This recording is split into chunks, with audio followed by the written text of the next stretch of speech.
Hello and welcome to GG Weekend Watch with myself, Kate Tracey, alongside Dave Young and Andrew Mount to look ahead to 11 ITV televised races across Wincanton, Aintree and of course Doncaster as well. The flat is still holding on then into the dying months of the winter therefore, but we've got Wincanton and Aintree for the jump fans to go at. Now in terms of last week, Andrew of course did have a bit of a short break there, but he hit the ground running with 3 winning bets and a big price runner up. Then it started in the 130 at Ascot where Baloo beat Bad, and Andrew didn't just want the winner, but he tipped up the forecast. That paid around 11-4. Then a near miss in the 205 at Ascot where Issa Derry ran a blind to finish second at 18-1.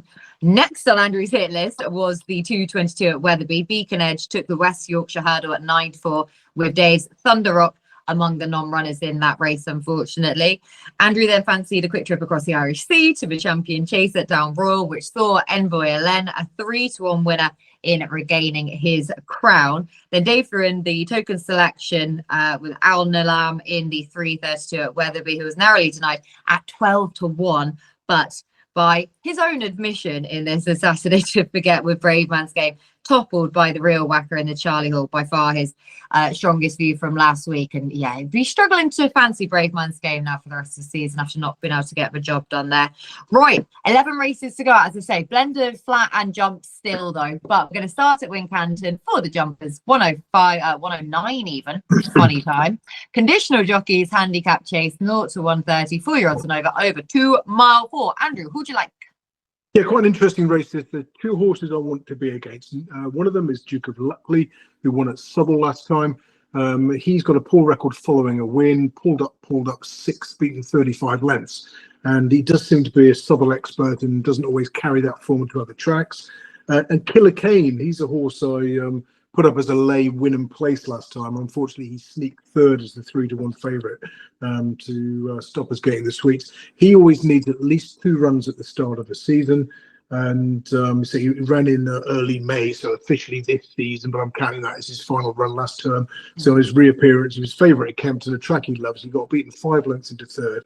He's only ever won in February and March. So, you know, I think he's going to need this run as well. And then we should be looking to back him next time or the time after that. So I'm left with a short list of 3 of the 5. Tedley, Bo Balco, Dreaming Blue. Bo Balco, Paul Nichols. The yard's still underperforming as we saw last week. But this one's had a run. So it's interesting. It's going to be interesting to see how those ones who were a little bit below par on their comeback, how they get one second time out. He's only had 3 runners on that angle so far at the time of recording. One of those won. But I was going to play it safe, go with the favourite, hat-trick seeking Tedley for the Nigel Twiston Davis yard. Nigel Twiston Davis yard. Jamie Brace taking the 3 profits back. It's hat-trick bid. Tedley for Andrew. Dave, who'd you like? Yeah, along the same sort of lines as Andrew in this one. Tedley's obviously 2 from 2 over fences. Last Saturday was very well supported. He won pretty comfortably. Jamie Brace, who rides him again here, did have to ask him a bit after the last, and he didn't pull too much clear of the one behind. But you do wonder if he'd have just asked a bit sooner, or if he wanted to find a bit more, he probably would have done. So the £6 rise probably won't stop him. And again, similarly to Andrew with the few down the bottom of the betting, I'm sort of against them for similar reasons as Andrew. Bo Balco's interesting because it's a long way since he was a favourite to beat Iberico Lord in I think it was a novice or a maiden hurdle. Only a nose or a head behind Iberico Lord. We know what that horse has done since. He fell at Ayr last year, or made a big mistake at Ayr last year when he was bound to win his handicap. So look, he could definitely win off this mark. I just don't like the fact that he's one from 7 over fences, and even that race at Ayr was only worth £8 , so they're hardly going pot hunting with him. I just think they don't know what they're going to get with him, and I don't think that's the way to be punting something. Tedley, like I say, 2 from 2 seems like a fairly obvious choice, but 7-4 about him probably isn't a bad price. So me and Andrew in agreement in the opener. Ideal start to the show then, in agreement you two with Tedley in that first race. Well, our first race at Wincanton at 109. Right, we move on to the 120 at Doncaster. The listed Wentworth Stakes, 3-year-olds and over 6 furlongs. 5-2 the field in this one. We've at least got plenty of runners to go at, Dave. So yeah, the flat's still clinging on. Yeah, the flat is still clinging on, but it's listed race, so at least it's, for snobs like me, a good standard to go at. It's a bit of a tricky one really, because price wise, we've got loads of sort of single figure price ones in here. We have got a 5-2 favourite, Room Service, who does deserve to be there, but it's just the running style of the horse worries me a little bit, that always seems to get a bit caught for pace, then sometimes, well, stays on sort of like never nearer. But I don't know whether it's just the style of the horse that makes it look like it's got more to come, but I don't know. I'm just worried whether it is a smaller field, whether he might be able to travel into this race and stay on. But again, I'm just worried about it. On the terms of this race being listed, he deserves to be favourite, but short enough, I would say, at 5-2. On his penultimate start, he ran in the Air Gold Cup, and he also ran pretty much alongside Korker for most of the race. Korker gets a pound like swing now because was given a pound away in that Air Gold Cup, but they ran next to each other in the race pretty much the whole way through, up until the line as well. They both had their own space to go into. There was no reason why Room Service wouldn't go by Korker if he was good enough, and he just couldn't get past that horse. That was Korker starting to go back at 6 furlongs. I think the last 4 starts have been at this trip. So while he's done lots of his running at 5 furlongs, including when only a couple of lengths behind Breeders' Cup winner Starlust, I think he just looks a bit overpriced at 15-2. Soft ground currently at Doncaster as well, but I've looked at the forecast, looks pretty dry, so it isn't going to get any softer, that's for sure. It's going to be soft at worst, but probably get better. And I think Room Service's best performances have been on the soft ground. Korker goes on anything, one on good, I think, and one on heavy as well. So if the ground does start to dry out, which it seemingly will do, I think that makes Korker even more attractive. So 15-2 Korker will do for me. 15-2, nicely played there for Korker for Dave. Andrew, Thunderbear's in here at 20-1. You gonna play him, or are you gonna no room for sentiment? Yeah, I think I will actually back him each way. I mean, he's Cody Bear, a sire with a sort of a strong record on soft and heavy going, and the same sire as Room Service, the favourite. It's an interesting race, this. Last time out winners have got a terrible record, 1 from 36 in the last 10 renewals. That's going back to 2012, because we've had a couple of abandonments in recent years. Room Service wasn't best drawn at York last time, but did race on the favoured far side. Was he flattered? Possibly. Do you want to back him at 9-4 in a race of this nature? Probably not. Again, he's drawn very low. Will that be helpful? Will it be a disadvantage? Difficult to know. And he's also a hold-up performer, and there's no wind at all. So with a headwind, that would have helped him. So it's tricky. Ramazan's sort of reasonably solid. Zoom Zoom's a last time out winner. So the stats against him. Korker is a complete nut job. He misses the break, stays on. He does well in smallish fields. He's got some good big field form when they've split into 2 distinct groups, and he races with just a handful of other runners. So yeah, he's the kind of horse you don't mind backing each way under these conditions. Certainly wouldn't put you off, particularly if you can get 4 places with 1 or 2 firms. Sophia Starlight I put up as a bet the last twice because she was running in Phillies only handicaps in class 2 or lower company. So back in class 1, back against the boys. I'd worry about Sophia Starlight being effective here. So I just kind of came back to Thunderbear, thinking that he does seem to go well in sort of spring and autumn, and he's returned to form with a couple of runner-up efforts the last twice, including over this trip in listed company at Naas behind My Mate Alfie, who's been hugely progressive in his recent starts. So I'll go Thunderbear each way. I like the booking of Ross and Ryan as well. Okay, I'm so pleased. I feel I'm going to credit myself with talking you around for that, if that's totally not the case. I'm so pleased that you've gone with him. Thank you very much. Not one bit. I'm not taking any responsibility. Right, Aintree up next. This is for the 130. The Potemps Network. There's the P word. Handicap hurdle. This qualifier 4-year odds and over 3 mile 1. Guard the Moon, currently your 7-2 market leader, Andrew. So again, we do have the different qualifications for the Potemps qualifiers nowadays. So yeah, does it make it any more easy for you?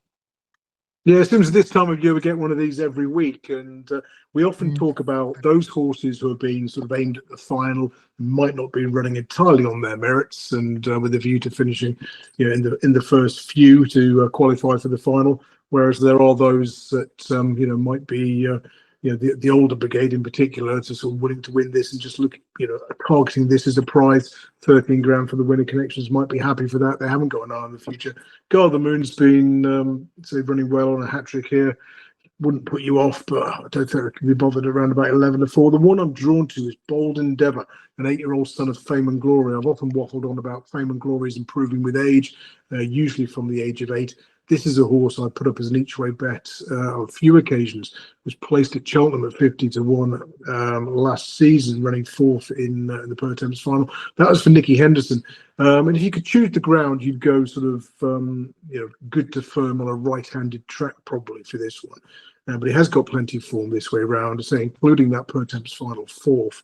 And he's changed yards. He's gone to Laura Morgan. So perhaps being one of Henderson's lesser lights, he might get a bit more attention with his new handler. She's amongst the winners. And as you say, the breeding suggests that he might be on the improve this season. So the odd chance, Bold Endeavour for me. Been a bit of a nibble, 15-2 from 17-2. Yeah, 15-2, like you say, should have been clipped in as well. Bold Endeavour with Laura Morgan. Now for Andrew, Dave. Yeah, this feels like a real trappy one because there's quite a few interesting types in here. Plenty of horses that have got ability and even bits of form that you would suggest could be up to winning this, but then some of them don't seem to do what they're supposed to do. Even like Stolen Silver coming back onto his hurdle mark of 143. Trainer Sam Thomas cited that the good ground last time was the reason that he ran so poorly, and it's good ground here at Aintree. So bit of a weird roll of the dice for that horse, although he has won on good in the past as well. But feels a little bit like one of these types of races where you feel like anything could go in, and then probably Guard the Moon, the favourite that's coming in here off the back of a couple of wins, might just be good enough. I'd question a little bit about that horse though. The win last time out, I know the horse ran second to Camsonas at Aintree after the horse that he beat last time over like a shorter trip, but that horse needed the shorter trip. Guard the Moon's tried this distance, well, a furlong short of it. This will be the furthest he's ever run on his penultimate start. That was his last hurdle run before going handicapping. He was a 4-11 poke and only just scraped home. So stamina is not certainly assured for this horse, and there are a few types in here that I don't know, might be able to stay, but he's obviously winning 2 from 2. He's improving. They've waited for handicap, so maybe they are now looking at this horse to progress this season. So like, probably does deserve to be favourite. The ones that I was semi-interested in, Della Casalunga, that's easy for you to say, I quite like, is like a very in and out consistent horse. But if you pick the best of the form, was only a couple of lengths behind Sandor Clegane, that was favourite for the West Yorkshire hurdle last week before a non-runner. Also battered a horse called Pretending. Beat that horse by, I think, 8 and a bit lengths over 3 miles. That horse has gone up about 18 pounds, I think, since. So Della Casalunga's gone up in the weights as well. But I like it. It's like it's been backed up. It's been franked a little bit with some of those horses. The only thing with it is you can caveat all of those bits of form. Sandor Clegane's a bit of a boat. Pretending was running over 3 miles and probably doesn't stay. This horse as well jumps right-handed. They ran her at Chepstow in the Persian War at the start of last season when she was rated 131. She's 4 pounds high now, only a 6-year-old. But she jumped right, and then they kept her exclusively right-handed after that. She did win in Leopardstown going left-handed though on good ground. So I don't know. I feel like as much as she jumped a little bit right, there is a little bit like I want to say unknown, but a bit of an unexposedness about her going left on this side of the shore. I think the good ground will suit. So 20-1, she just looks too big a price for me to not give a reasonable mention to. Magical King's the other one as well. Stuart Edmonds, Kieran Geffins got this race last year, didn't they, with Gentleman at Arms. He had already tried the trip. This one hasn't, but he's already put in a few RPRs that are pretty close to what Guard the Moon's done on his last start. So on ability-wise and the way he's handicapped, Magical King should have a proper chance in there if he stays the trip. So quite a few unknowns. Guard the Moon, Magical King, and Della Casalunga would all be on the shortlist. If you ask me now what I'd fancy, I'd say Magical King. But if you ask me in 5 minutes, I'll probably say something else. It's one of those races, isn't it? Completely. And yeah, hopefully Magical King can actually prove that he is well handicapped. I think he is on ability wise. It's just putting it all together on the day for him. But yeah, 6-1 shot in, a good shout for the 20-1 shot Della Casalunga though as well. Right, we're going to move to the 145 at Wincanton Mares handicap hurdle, 4-year-olds and over 2 mile 5 5-1 the field this time round. You've got loads to go, loads of mares rocking up for this one, Dave. Yeah, we have. And Pretending, I just mentioned in that last race because of Della Casalunga, as you've nicely pronounced there. 5-1 favourite in it. Like, honestly, this is a race that, not necessarily my nightmare, but it's the type of race that I don't really like to look at. And given the fact we've got 11, I haven't given it any sort of depth. But I would just say that Pretending's very interesting. This is definitely her trip. I know she's going up in the weights, but she's going the right way. A mare in form is always one to be sort of reckoned with. There are 4 places up for grabs. So again, if it was for a selection for the purpose of TV and having a little small play, then Pretending each way would be safe. But look, it's a favourite and I don't have that much interest in the race. So I'll leave it to Andrew, please. Gladly. Like I say, 11 races to go out in this one. ITV have chucked a whole load at us. So no pressure, Andrew, but do you have a selection in this one? Very tentative, a bit like Dave. A couple of interesting Nichols runners, Sabrina and Lodgman Lass are both returning from wind surgery. Say if the yard doesn't have winners sort of Thursday, Friday, then you might be looking at leaving that pair out your place pass, pretending it's solid enough, as Dave says. But there's Anthony Honeyball's got his string in fantastic form at the moment. I think he's set for a good weekend.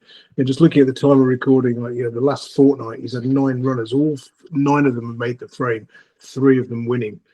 He's had a close second as well amongst those. And Good Luck Charm, because won this race last year, went an 18-1 shot, and she's got the prominent style that's generally favoured here. She's 10-1.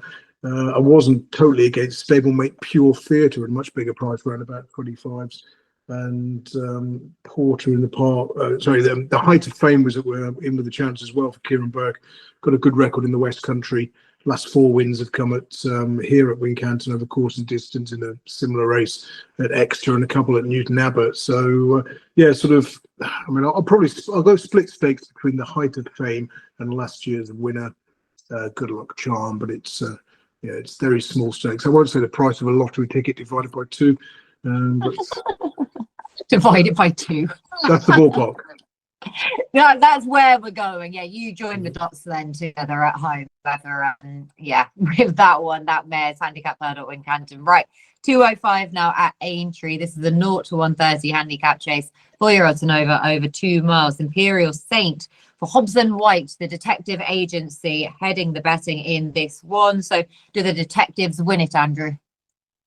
Very possibly, but I'm going to go with the old trusty Venetia Williams handicap chases in November system.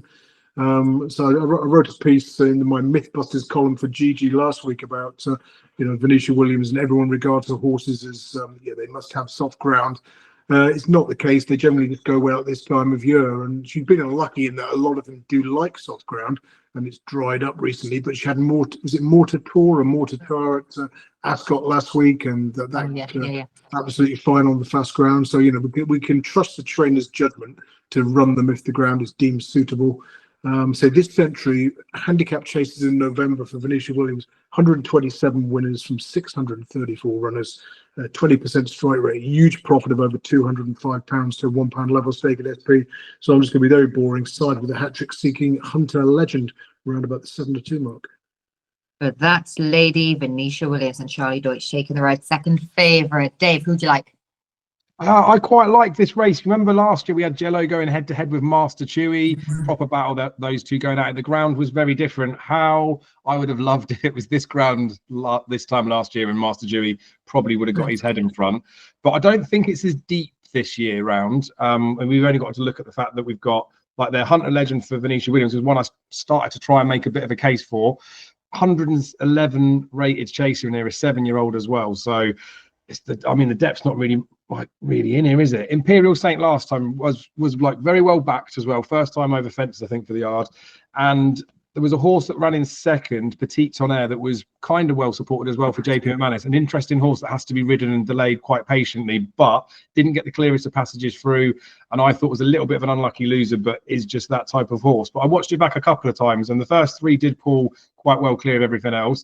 This Imperial Saint is entitled to improve for the first run over fences. And like I said, they bet it like they knew that the horse was probably ready to go and make a good start.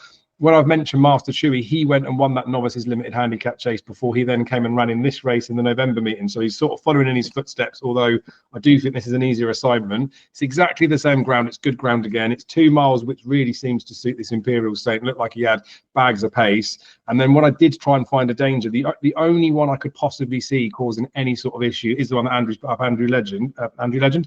Pretty much is. Well, I'll take it.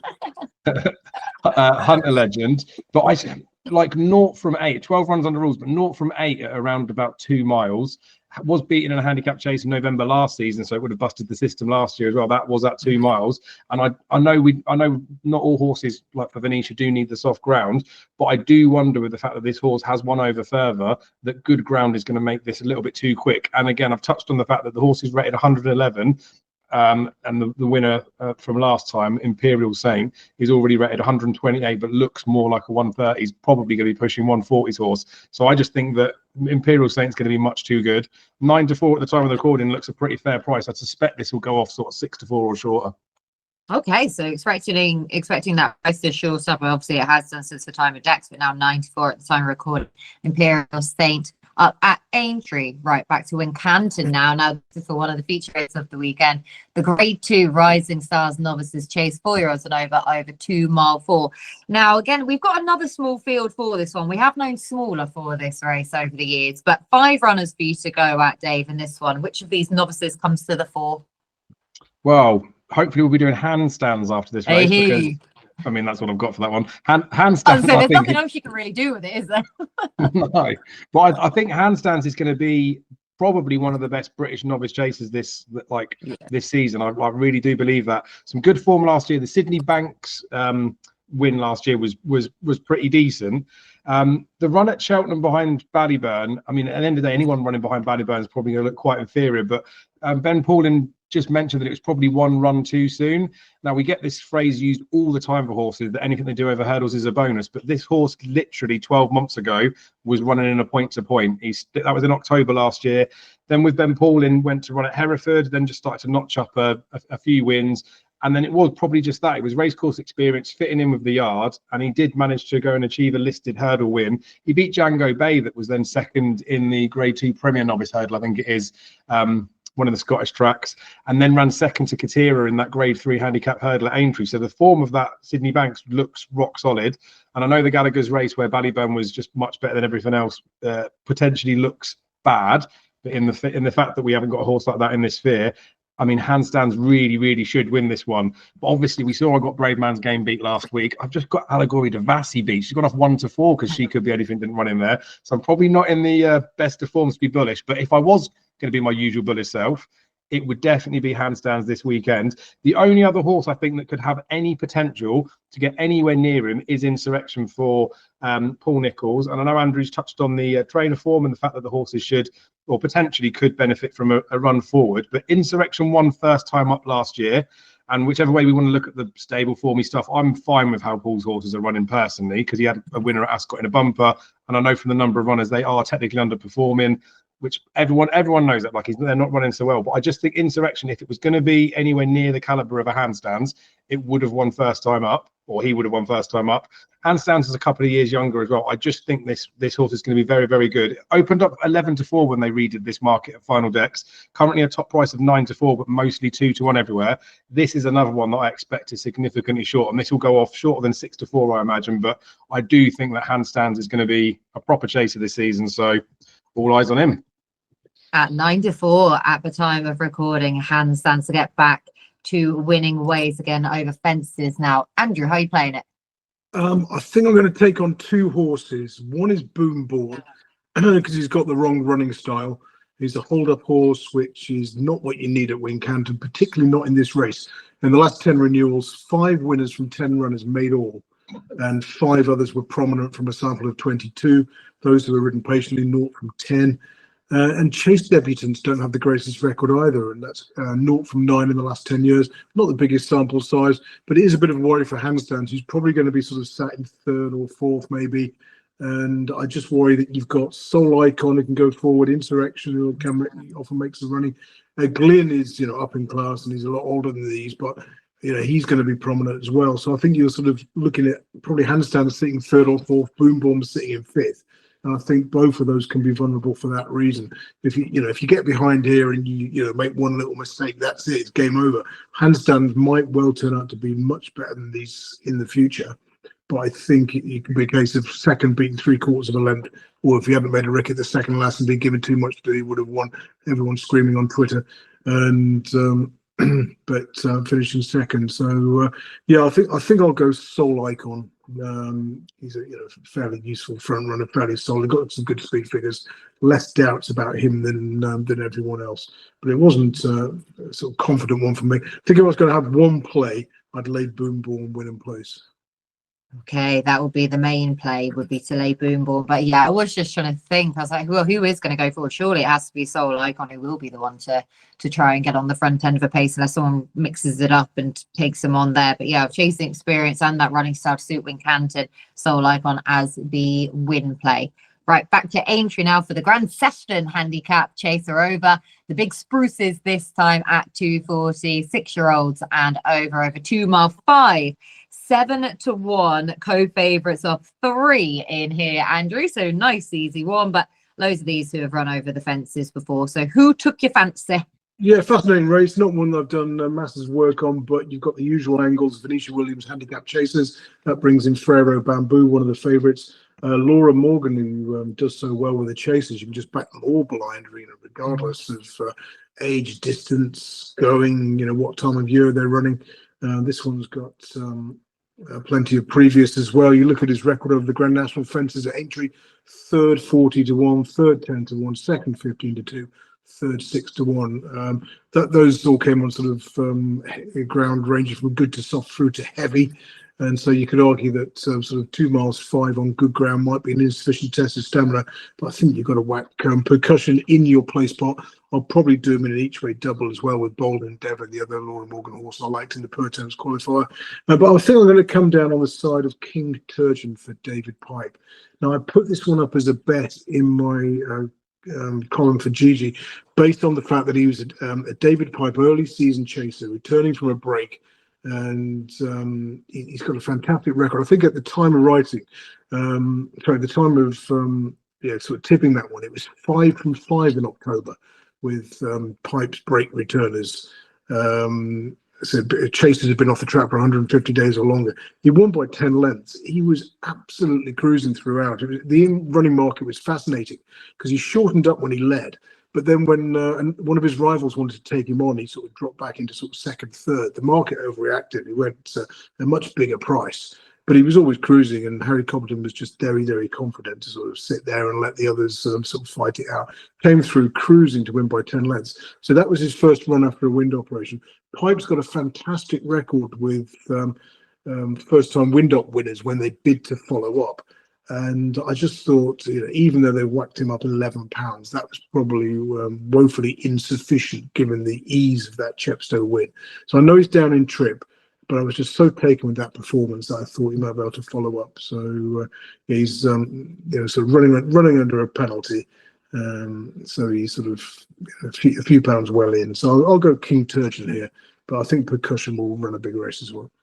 So Percussion as an extra bet then at 7-1, but King Turgeon currently at 8. I love this horse. I mean, he's just such a typical son of Turgeon. He's grey, so you can just predict it straight away. But with that pedigree by Turgeon out of the King's Theatre Dam, like he should be 19 years old, but he's only a 6-year-old. I don't understand how it's like physically possible to still have that pedigree and to be that young, but a classic national hunt pedigree King Turgeon has, Dave. You've got proper national hunt pedigree as well.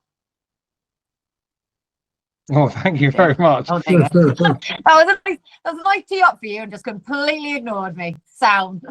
Sorry, I don't think I heard you properly. I was trying to listen. Do you want to say it again? You were breaking up a little bit there, Kate.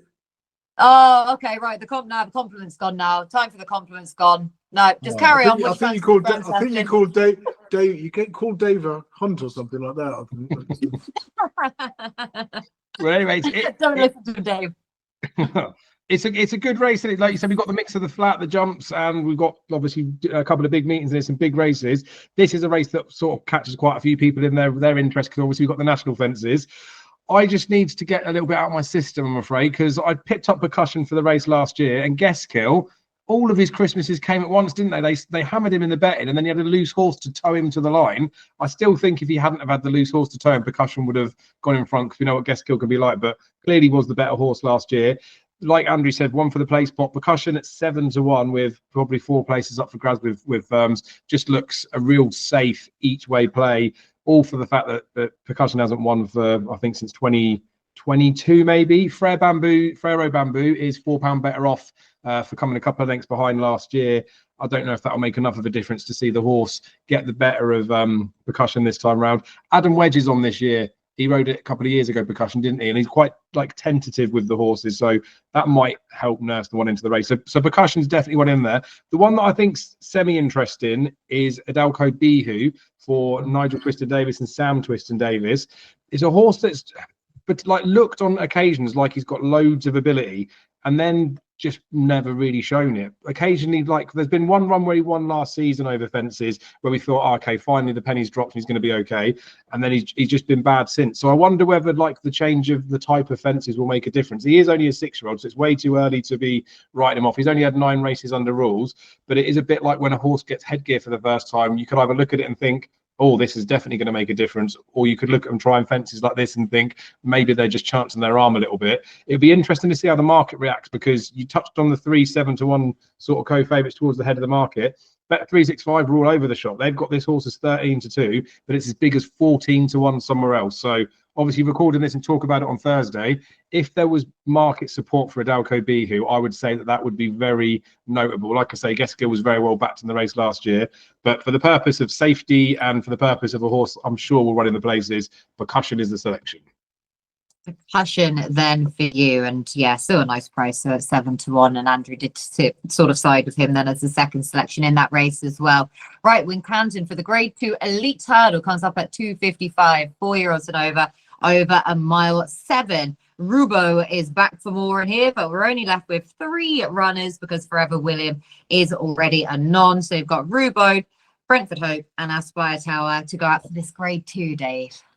Yeah, it's a bit of a mad one, really, because when they first declared and when we had all 4 in the race, I know there's potential, there won't be a rule 4 because it's 6-1 poke, but when they first priced it up, Rubode was a 1-2 shot for this. So in a short space of time, there is currently 6-5 available with William Hill, but he's still as short as sort of 8-13 with other bookies since they've revised the market. So we'll have to see how things settle down after. He went off as a 1-2 poke for this race last year, didn't he? He won the race at Kempton, which he's just won already this season. He's posted the same RPR. He is only a 6-year-old. He is a Paul Nicholls first time out winner and a wide margin winning as he should have done. So everything's all set up for him to run to the same sort of figure as he did last year. And the figure that he ran last year was good enough to win the race and would probably be good enough to win this. He's been running to sort of high 140s RPRs.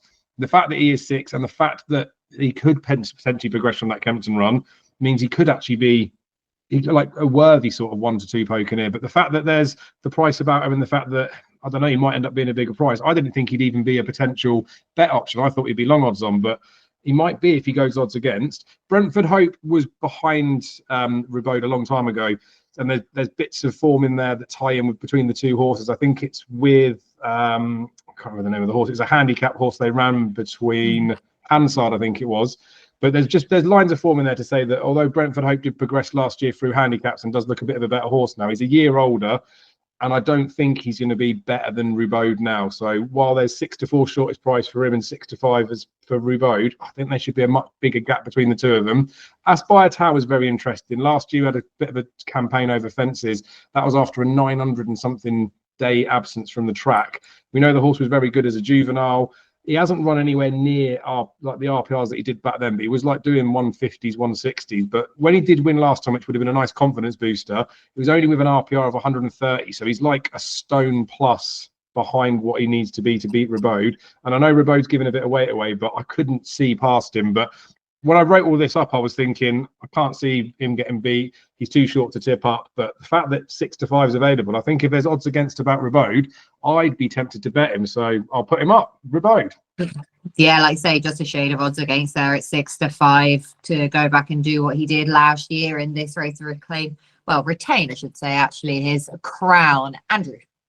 Yeah, I was just wondering why Forever Williams being pulled out the Rats, because there's almost £4,000 for finishing 4th in this 4-runner race. But he's rated 119. He was dropped a pound after finishing down the field at Chepstow last month. You've got to be rated 120 or more to run in this race. So that's a sort of typical. Yeah, it was quite a good bit of placing. Otherwise, had he been rated 120 just for a hunt round, you never know. Something happens to one of the others, you end up with double that for finishing 3rd. Yeah, interesting race. Rubo was one of the rare Paul Nicholls October winners on his race course, on his seasonal debut. Fascinating to see how he gets on. Brentford Hope, of course, I've got a lot of time for. He's had 10 runs for Harry Derham after leaving Richard Hughes, and he's won on 5 occasions, finished placed sort of on 3 or 4. Sorry, I think it was 9 runs, 5 wins, 3 places in the 6th. That 6th came in the Swinton Hurdle in 2023 on officially good ground. The only time he's run over jumps on anything quicker than good to soft.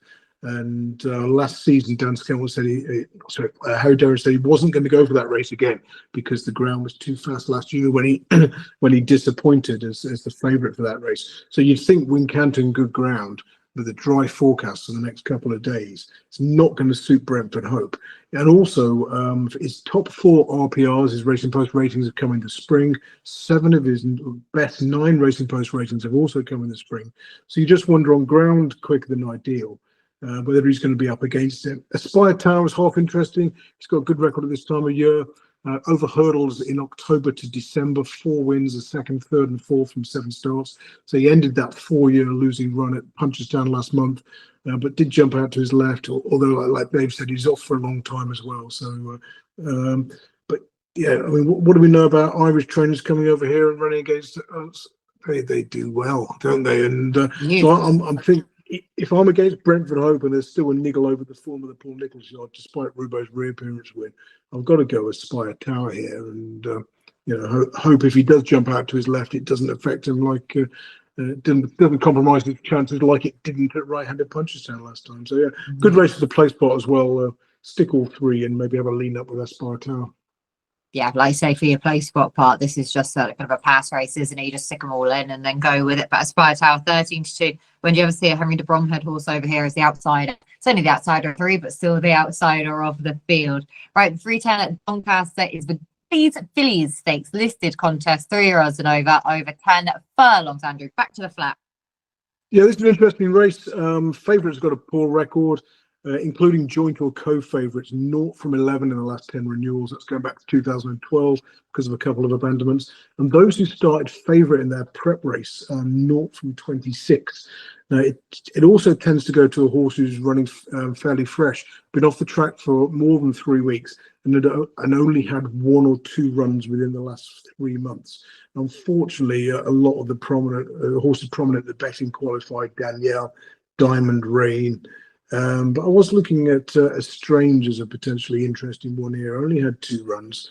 Very impressive, and a maiden, Fillies maiden at Goodwood on her debut when she was very strongly backed. David O'Mara going to Goodwood to run on first time out for Cheveley Park. That was quite interesting. She was well backed for that listed race, the John Musker at Yarmouth last time, 14 runners. She ran a bit of an odd race there, and sort of was asked to come from quite far back. Probably inexperienced did for her early. She was running against a lot of mostly 4 and 5 year olds who'd been around the block, and in a big field, met trouble, kept on again, only beaten 4 lengths. So I'll go for Estrange to bounce back to that sort of debut form. 8-1 shot as well, David O'Mara and James Thorpe. But Andrew, Dave. Yeah, it's quite a nice looking race, this one, isn't it? We saw Danielle run on the weekend that Andrew wasn't here, and we saw who Danielle got beat by in Andrew's memory, he's still with us. We knew that he probably would have been putting up Max Vega on that Saturday. Max Vega won at a massive price, well, didn't he? But it was bad ground at Newbury that day, and I know for the fact that everyone will say she ran her best performance on soft at Wetherby in that novice fillies race, Danielle, and that she's bred to want it really, really treacherous. I said it on the preview then, I was like, she doesn't want it quite as bad as that. So to run as close to Max Vega as she did and to put some distance between herself and Al-Azi, I thought was a pretty good effort. She did also look a little bit like, I know Max Vega goes very well at Newbury, but she looked a little bit like possibly like laboured in the latter stages, which I would take as a horse looking like they want to come back in trip. Although the ground would obviously be slow, and you could probably say it's because it was heavy ground, she saw it out and all those types of things. I think the drop back to 10 furlongs here is going to be a benefit to her. She got an RPR of 110 that day, her official rating up to 105. So it looks all fancy on the official figures, but that is just one run we got to take it from. The interesting bit, though, is she gets a few pounds from Diamond Rain, who did look quite smart early on, but they all sort of ran against each other in Ascot behind Port Fairy. And on that day, Diamond Rain was sent off as a 3-1 poke, ran pants, was well out the back. The jockey said that the filly stopped quickly, but she just wasn't on a going day. But the horse that she beat in her race before, where she looked impressive, was Ciola for the Gosdens. And that horse was also all but pulled up, was sort of 20 lengths behind Port Fairy. Then you go further up the field and you've got Danielle, who was 5 lengths off of the winner, Port Fairy, but Kalpana was in between there. And then You Got To Me was just behind there as well. So Danielle was mixing it with the big kids that have franked the form since. I just think that we've already seen that she's potentially better than that Diamond Rain. And I know people will say, well, you can put a line for that. It wasn't the true running. I wonder if it was. And the ground is soft at Doncaster. I've touched on the fact it's probably going to dry up a bit, but Danielle did that at Ascot on good to firm, but we all know that she's bred to want a bit of ease in the ground. So soft ground, it's nowhere going to be nowhere near as bad as it was at Newbury. The ground conditions are going to be perfect for her. She gets £3 from that Diamond Rain, the only horse who on figures should be to get anywhere near her, and she's already thumped her once. So again, without getting too excited because not in the best of form, 9-4 about her just looks an absolute oversight, and I suspect that she could be well supported. But Andrew's touched on the fact that favourites have a terrible record in this race, and John or the Gosdens have never won this particular race. They've sent a few in here that have been big prices, but they've sent a couple in here that have been fancied. Never sent a favourite as far back as I went, but I just think with a horse like Danielle, she probably would have already picked up a race that would have meant she wouldn't come in here if things had have panned out a bit earlier in the season. So the way that the ground is, I think that Danielle deserves to be favourite. She deserves to be a shorter price favourite, and I would be very surprised if she's beat. At 9-4 in that listed contest then at Doncaster. Right, the 3:30 at Wincanton is the Badger Beer handicap chase, Premier handicap, 4-year odds and over 3 mile 100 to 30. The Changing Man, your favourite in this one, but again, loads of characters, loads of horses we know, loads about in this one, Dave. So how are you playing it? I don't know. I feel bad because again, because we've got so many races on here, and I do fancy a few towards the head of the market. I looked at this and I thought, well, the Changing Man's a novice still, isn't he? And for all that he's progressive, he took a while to get going over hurdles. So maybe he's opposable at the top of the market. And then I looked at Lord Accord and thought, well, it was 2 years ago when he got beat by Frodon, wasn't it? And he made a hash of the last. And he's obviously a bit older now, and he's like won a couple of times since, so his mark's gone up. So I was like, I can see why he deserves to be the price that he is, but kind of wanted to take him on a bit. Then the owners are running Mufasa as well, who, again, we've got the whole cloud around the Nichols stuff, but Mufasa of 130, I'm confident the horse is well treated, and we know that Nichols has got a reasonable record on here. Then when I started to look at those behind him, I was just couldn't really get excited about any of them. So I thought to myself, right, I'm going to have to whittle it down by some of the ones at the front of the market. But I think the way that they have been priced up, they all just sit about where they should be, because the Changing Man looks to me like he's probably a Hennessy or a Coral Gold Cup type of horse, but he's probably, well, he'll need to go up in the weights if he's going to get into that race. And by running him in here at a track that Joe Tizard said that he thinks will suit him, potentially winning this is what he will need to do to get into a Coral Gold Cup. So you'd think that he's coming here trying, and then that means obviously his favourite, about the price that he is, probably seems about right. Lord Accord is in here in much better form, and they're going to want to get some sort of redemption from a couple of years ago. And the fact that when I went through the race, there wasn't too much depth in there, he might get it comfy up the front. And if he jumps like he did the last couple of times, he's going to be hard to catch. Although I would say his last run, the horse that fell in second was getting a bit closer to him. So while he got given a massive, I think it was 135 RPR or something quite high, I don't believe it, but obviously he's coming in in good form, and this would have been the day in the sunshine they're aiming for. So look, they're all priced about where they should be. I would still side with the Changing Man as the one, because I think although he's a novice, this is going to be his year to progress. And he took a while over hurdles to progress. He's had that season now over fences. This could be the time for him to kick on from a 130s horse to potentially push himself into the 140s or beyond. So he is favourite. He's probably about the right price. So yeah, it's not really saying anything that people don't know, but I do think he is going to be the one that wins this. The Changing Man then on reappearance, 100 to 30, Joe Tizard and Brendan Powell. Andrew, who do you like in the Badger Beer? Not the Changing Man. There's good news and bad news for his backers. The good news is he's had a wind up since we last saw him.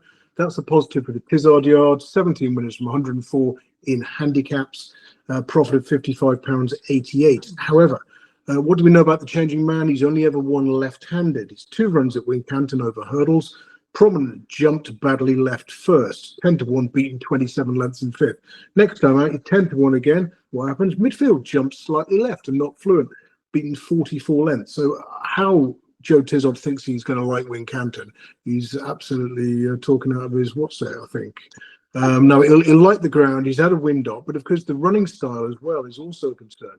Now, this race, 73 horses ridden patiently in the last 10 years have taken part, and they've all got beat. All 73 were ridden off from off the pace. So this is a front runner's benefit, like most races at Wincanton, even in big fields. Say two front runners from 10 runners, and prominent races 8 from 45 for a profit of 52.75. So really, you're just looking at the early pace and nothing else in this race. Now, I know running styles can change, particularly if there's a wind up or the money's down, whatever. But generally speaking, the changing man is ridden patiently. Now he goes well fresh, and because he split Stay Away Fay and Grey Dawning in that good race at Exeter on his comeback last year. That was right-handed. He didn't sort of massively jump out to his left that day. But I think when you're looking at sort of backing one around 3 to 100 to 30 in a race of this nature, you want everything to be in your favour. I don't think the track is. So much as I respect him, like Dave says, I can see him running second, third, fourth, going on and running big race at Newbury at the end of this month. So I don't want to be sort of too down on his chances. Lord Accord, the good old boy, he goes well, this time of year. I think he tends to win from sort of March to early November when the ground's on the good side. Bolted up at Sedgefield in a fast time, then followed up here. He'll go well. He's one of 4 horses who tend to go forward. He represents. I was going to say Latches winning on, it doesn't, so scratch that. So yeah, Lord Accord, Remastered, Al Dancer, and Gustavian are the potential pace angles. Although Lord Baddesley is having making his debut for Anthony Honeyball, so again a change of yard, could also sort of coincide with a change of strategy. Now Gustavian was only 7th in this race last year, so you'd have to worry about him, even though he's a front runner. Honeyball's also got forward plan. I love this horse. Great record in handicaps last season, but he did get chinned in this first time out, and I think he will need the run again. But the ones I was looking at, I was given Lord Accord's short enough at 7:02. I'll probably back Remastered. He could run a good race in the Coral Gold Cup handicap chase at Newbury late this month as well. He was second to Lemilos, beating half a length a couple of years ago. But I'll have to go Al Dancer despite advancing years. He's a front runner. He goes well right-handed. He's a good record at Kempton. He's lightly raced for his age, and he's got a fantastic seasonal debut record. He's been racing for 7 seasons previously, 5 wins, a half-length second on his racecourse debut, and a nowhere at Cheltenham. He was at the Paddy Power, I think, on his racecourse debuts. So 5 from 7, first time out. Al Dancer, lightly raced for his age. I think he'll go well from the front, give you a good run for your money, and he's run about 16 to 1. Oh, I see 20, so even bigger again. So nice price there about Al Dancer for Andrew. Final race then we've got there is the 3:45 at Doncaster, the November handicap, 3-year-olds and over a mile 4, 7 to 1 the field. So Andrew, we're signing off the scheduled part of the show with a nice easy one. Yeah, didn't have a long time to have a good look at this race. The only interesting stat really, last 10 renewals, stalls 1 to 8 and a combined record of 0 from 80, although the expected number of winners was only a little over 3. So generally speaking, hopefully they'll go quick, something sort of drawn high, late, wide, round the outside, more towards the near side rail. Chillingham from stall 9 loves the mud, and if it's still sort of good to soft or worse, he'll probably place, but it's flipping hard to win with. Backing him each way and putting into lay 2 to 1 in evens in running might not be a bad idea. But I'll go. I was going to tick Waxing Gibbons, so I can talk about my the zoo's beauty parlor again. But I'll go for I'll go for Qatari, about 40 to 1, coming out still 22 for the Gary and Josh Moore yard. Jason Watson on board. I quite like that run at Leicester last time. Small field, keen, under restraint, and when it paid to be up with the pace, that was a fair old effort, I think, with a view to sort of running in this race. I thought sort of second run back after a summer break. Last win came in the field of 14 runners when they went hard up front. So hopefully there'll be a strong pace, and Qatari could cause a bit of an upset here at a huge price. 40 to 1 as well. Only one horse that's a bigger price, and that's Maxi King at 50s. But Qatari is the main play then for Andrew. I was hoping you were going to go with Waxing Gibbons / Waxing Gibbons at some point. This is beauty parlor. She's a 16 to 1 shot though, all the same. Dave, how are we playing the November handicap? Well, as much as Andrew hopes that Qatari wins it, I hope he doesn't, because I'm hoping that Master Builder can get his head back in front. When Andrew touched on the draw stuff, because I haven't done too much on this, but the higher draw does seem to be a benefit. He's 8 to 1 top price at the moment. There are some firms offering up to 7 places, but you can get 6, I think, across most spots. The horse on his last 3 starts has been 3rd, 1st, and 3rd. Now, I know they've been in smaller handicap fields the last twice, but the first run he ran at York, where he was a little bit of an unfortunate loser, he was running against 16 horses. That was on good to firm, and his last run was on soft. So look, he handles any ground. I've said it many times. It's soft at Doncaster at the minute, but I think it's probably going to dry out a bit. But his run last time out was I think, to be upgraded. He stayed up on the outside, he was staying on, and then he made a bit of a charge to get there, but it was like it petered out. So the winner of the race was in front the whole time. The horse that came second was just second, but at one point in the race, Master Builder got his head in front of the horse that was in second, and I think that showed like the guts and resilience of the horse, that he tried his best, even though he came from a pretty much impossible position off the back of the pace, to do what he did, and then he just faltered a little bit towards the line because he put a lot of effort in. So he's had a bit of a long enough of a break now from that run to come in here. When he ran at York and then won at Haydock after, it was a fairly quick turnaround, but they've given him a bit more time, I guess, with this race in mind. They are now dropping back to 1 mile 4 furlongs as well. So while those last 3 runs have been at 1 mile 6, what he did last time in terms of getting to that horse in second off the back of the pace and then sort of not having much left at the end would suggest that the drop back in trip is only going to help him. And of course, he's got William Buick back on board, who rode him on that penultimate start when he was well back, sent off 3-1 favourite and won like an absolute good thing. He is up £8 for that, but he ran off a similar mark last time, only £1 lower. And like I say, ran with massive credit. I think it deserves to be upgraded. So when we've got a big field handicap like this, you're always going to need a bit of luck. But no one deserves it more than Master Builder does, or me for that matter, because I need a winner. But 6 places up for grabs, 8-1, feels like a bit of a free swing. But I would be as confident as you can be in a big handicap like this that he should be going very close. Yeah, 8-1, shall I say, loads of extra places on offer those, to make sure to utilise those. Right, Dave, back to you. Anything from anywhere else? No, I've barely had a chance to look at these 11 races, as you can tell. I was thinking. Andrew? Yeah, just 6 to go through. No, that's it. Yeah, right. Right, Andrew, back to you, please. Your nap out of all of those races we've discussed. I'm heading to Wincanton, the Badger low alcohol lager. I'll go for Al Dancer each way, 20-1. Ooh, okay, yeah. And each way nap then, Al Dancer and the Badger beer for Andrew. Dave? I feel like we should get 2 naps when we've got this many races. Yeah, well, I think we should get double time, because I'm going to be late for the school run at this rate. Well, I'll keep it short then. Handstands is going to win the Rising Stars Novices Chase, despite it being Chase debut. Perfect. Okay, Handstands to defy those stats that we talked about earlier on and to prove himself the most talented in that grade too. Right, that's everything from us on a blockbuster show. So big thanks to Aintree and today for really all of their hard work. I know I say every week, but I properly mean it this week. Big thank you to you at home for watching. Best of luck this weekend, and we'll speak to you again next week.